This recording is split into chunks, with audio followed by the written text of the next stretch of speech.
So when using handcuffs, when it comes to how tight they need to be, you need to be able to fit a finger in between the cuffs. If you cannot fit your finger in between the cuffs are too tight, so you need to unloosen them. The last thing you want is an injury or a handcuff imprint on the subject, leaving bruises, marks, scratches of any kind. Because if they get hurt while they're in cuffs and the cuffs are too tight, cuts off circulation, whatever happens to them while they're in custody, while you have them in cuffs, is going to fall on you, not the company. And if you've ever been trained by one of these companies to use cuffs, that is one of the things that they cover is that they're not responsible for what happens if you decide to put them in cuffs. Even in the cases where you get approval by, upper management to handcuff them. You feel me? So when it comes to how tight the cuffs need to be, you need to be able to fit a finger in between the cuffs. If you cannot fit a finger in between the cuffs are too tight. Now, getting both hands behind their back sometimes can be a hard thing to do, especially if you're rolling solo. So it's much easier to get a subject's hands behind their back if you have a partner, because if they're outnumbered, the chances of you getting their hands behind their back is more successful than if you are solo, obviously. So there's multiple ways you can get their hands behind their back. Some companies will say that you need to ask the shoplifter to get permission to handcuff them. Some y'all don't have to ask any questions at all. Y'all could just go and do what y'all need to do. So when it comes to getting their hands behind their back, verbally tell them to put their hands behind their back. Start off with that. If they don't comply and you have to use a little bit of force to do so, then, make sure you're doing it safely because it all comes down to, how you do it. It's not what you do, it's how you do it. So put them up against the wall. Don't slam them up against the wall. Don't, cut off any type of circulation. Putting them up against pinning them up against the wall. Um, to do that, just tell them, you need to put their hands behind their back for not only your safety but for their safety as well. Now, double locking the handcuffs, I usually do it right when I put both handcuffs on the subject.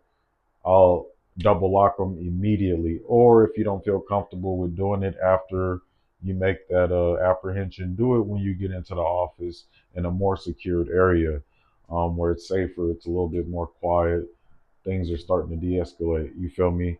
However, you feel comfortable with doing the double locking, but just make sure you double lock them because some of these shoplifters they get crafty on how they get out of these cuffs, and I've seen the skinniest person get out of handcuffs. I mean, we tried to tighten it as far as they could go, and they were so skinny that they could still get out of the handcuffs. So, um, even though they're in handcuffs, you still got to watch them even after you double lock those handcuffs because a lot of these shoplifters they have experience in getting out of these cuffs. And the ground game, when you go into the ground, now me, I've always been trained not to go to the ground if it leads up to them going to the ground. We got to disengage. Now, some companies they can go full force. They could take you to the ground with no problem. So, in the event that you have to do so, take people to the ground. Again, it's not what you do; it's how you do it.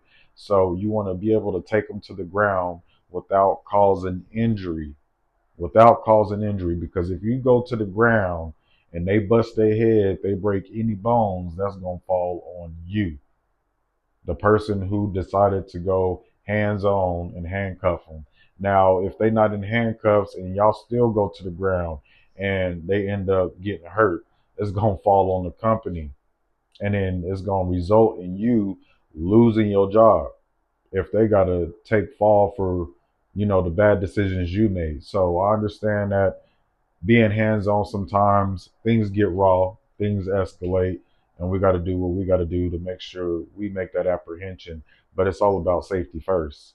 Safety first. And then if you cannot take them to the ground without you or them getting hurt, then don't do it. Just disengage, let it go. They will be back, or they will get caught up at another store. Advice I got as far as taking somebody to the ground is, um, I don't know about tripping them. I don't know about slamming them to the ground, but in the scuffle, sometimes you may trip and fall over one another, and y'all might go to the ground that way.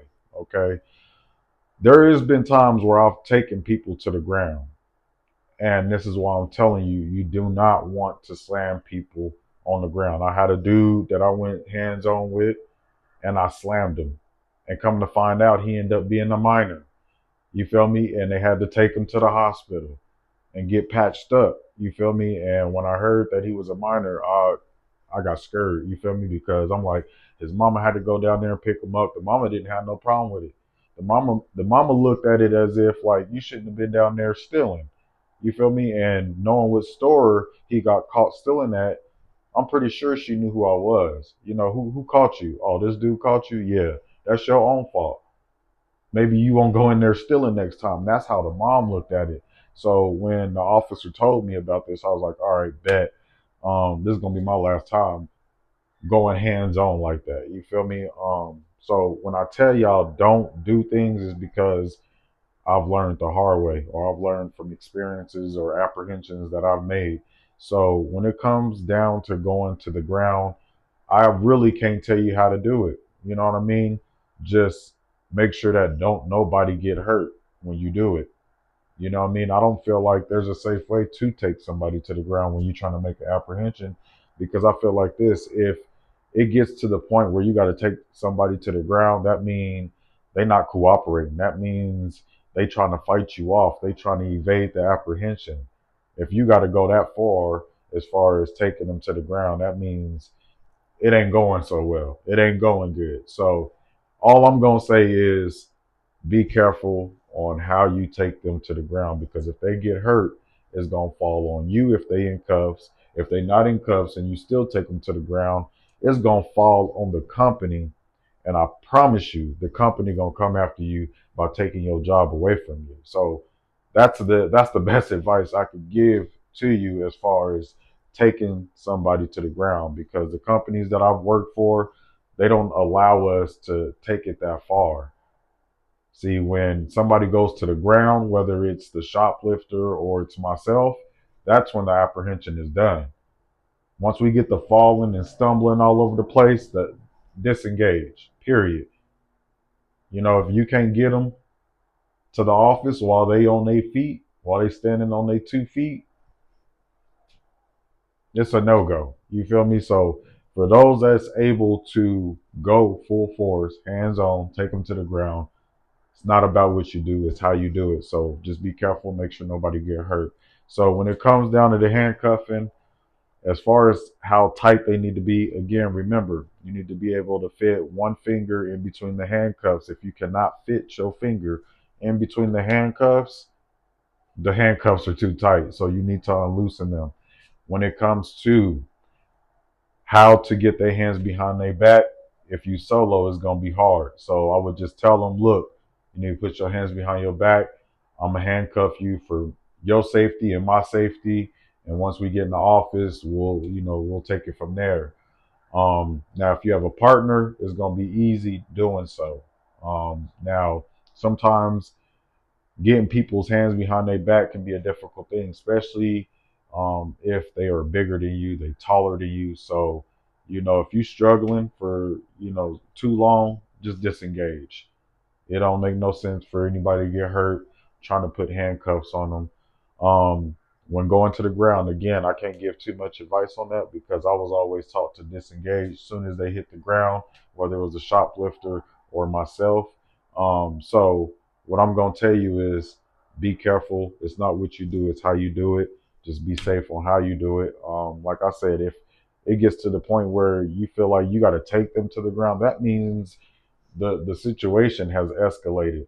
You feel me? They're not cooperating. They trying to evade the apprehension. So, do what you got to do, but just make sure don't nobody get hurt while you trying to do it. Now, when it comes to using handcuffs, overall, going hands on is the last resort. going hands on is always the last resort. You always want to start off with verbal de escalation skills, get them to try to get into, come to the office. You want to, talk to them like a civilian. Now, if they start trying to walk off after you made that apprehension or that approach, or soon as you make that approach, they start trying to run off, then you go hands on. But going hands on is always the last resort if you can use your verbal judo. Because coming from a place like Walmart, that's all we got is our mouthpiece. And if you can't use your mouthpiece, you're not making that apprehension if you don't have off duty or, regular officers that's going to help you make that apprehension. So use your verbal judo first to de-escalate the situation before going hands on. Going hands on, using handcuffs is always going to be the last resort. So that's all the game I got for using handcuffs. So with that being said, if anybody else got something they want to add, hit that comment box. It's your boy Eagle Eye Miller. Till next time, raw and unscripted.